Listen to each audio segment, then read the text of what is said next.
ISROയുടെ സുപ്രധാന ദൗത്യമായ സ്പൈഡെക്സ് വിക്ഷേപണം വിജയകരം. ഭ്രമണപഥത്തിലെത്തിയ ഉപഗ്രഹങ്ങൾ ജനുവരി 6-നും 10-നും ഇടയിൽ കൂട്ടിയോജിപ്പിക്കും. ഉപഗ്രഹങ്ങൾ ഭൗമോപരിതലത്തിൽ നിന്ന് 470 കിലോമീറ്റർ അകലെയുള്ള ഭ്രമണപഥത്തിലാണ്. C-60 SpaceX mission on the go. 5, 4, 3, 2, 1, 0. Plus 5 seconds. Lift off normal. That's a marvelous liftoff of PSLV C-60 SpaceX. Announce the successful accomplishment of the launch of PSLV C-60 for the SpaceX mission.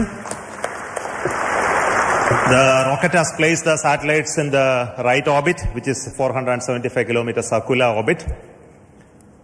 That's only one part of the mission, injection of the SpaceX satellites. Now, in another 15 minutes, the fourth stage of PSLV will change its orbit from 475 kilometer to 350 kilometer lower orbit. വിവരങ്ങളുമായി KB Sreedharan ചേരുകയാണ്. ശ്രീധരൻ, നിർണായകമായിട്ടുള്ള ഒരു ദൗത്യത്തിൽ ആദ്യഘട്ടം വിജയകരം. അഭിമാനിക്കാം രാജ്യത്തിന്. അടുത്ത ഘട്ടം അതെന്താണിനി?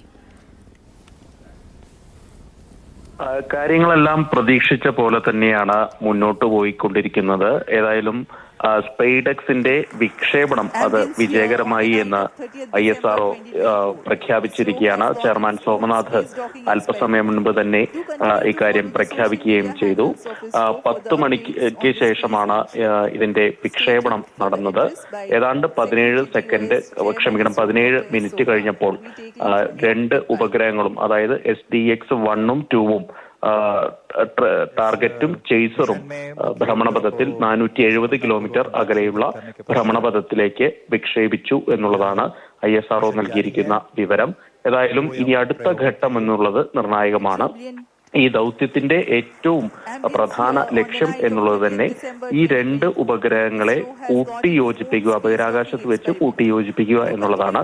അത് ഇപ്പോഴത്തെ ഒരു കണക്കനുസരിച്ച് ജനുവരി 7-ാം തീയതി ഉച്ചയ്ക്ക് ശേഷം ഈ 2 ഉപഗ്രഹങ്ങളും കൂട്ടിയോജിപ്പിക്കുന്ന നടപടി ഉണ്ടാകും എന്നാണ് ISRO വൃത്തങ്ങൾ അറിയിച്ചിരിക്കുന്നത്. ഏതായാലും ബംഗളൂരുവിൽ നിന്നാണ് ഇതിന്റെ മറ്റു പ്രവർത്തനങ്ങളൊക്കെ, UR റാവു സെന്ററിൽ നിന്നാണ് ഇതിന്റെ മറ്റു പ്രവർത്തനങ്ങളൊക്കെ ഏകോപിപ്പിക്കുക. ഏതായാലും നിലവിൽ ഈ 2 ഉപഗ്രഹങ്ങളും വിക്ഷേപിച്ചു കഴിഞ്ഞിരിക്കുന്നു.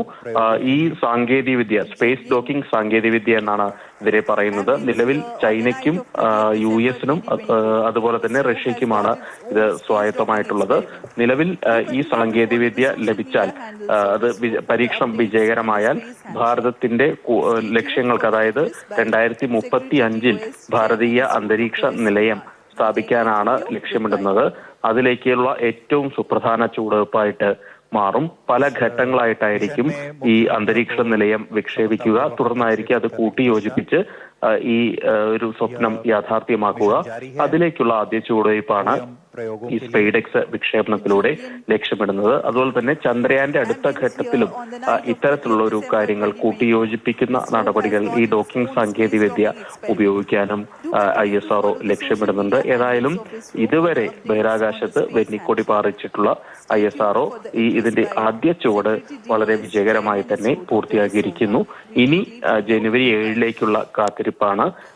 നിലവിൽ 20 കിലോമീറ്റർ ദൂരത്തിലാണ് ഈ 2 ഉപഗ്രഹങ്ങളും, ടാർഗറ്റും അതുപോലെ തന്നെ ചേസറും ഉള്ളത്. ആ ദൂരം ഘട്ടം ഘട്ടമായി കുറച്ചു കൊണ്ടുവന്ന് ഈ ഭ്രമണപഥത്തിൽ വെച്ച് അതിനെ കൂട്ടിയോജിപ്പിക്കുകയും പിന്നീട് വീണ്ടും അതിനെ സെപ്പറേറ്റ് ചെയ്യുകയും ഒക്കെ ചെയ്യുന്നുണ്ട്. അതുപോലെ ഇതിലെ വിവരങ്ങൾ, 2 ഉപഗ്രഹങ്ങളും എടുക്കുന്ന വിവരങ്ങൾ പരസ്പരം കൈമാറാനുള്ള സംവിധാനവും ഒരുക്കിയിട്ടുണ്ട്. ഇതോടൊപ്പം തന്നെ 24 ചെറു പരീക്ഷണങ്ങൾ, പേലോഡുകളും. വിശദമായിട്ടുള്ള വിവരങ്ങളാണ് KB ശ്രീധരൻ നൽകുന്നത്. ഇന്ത്യൻ സ്വപ്നങ്ങൾക്ക് ചിറകേറുകയാണ് ബഹിരാകാശ മേഖലയിൽ.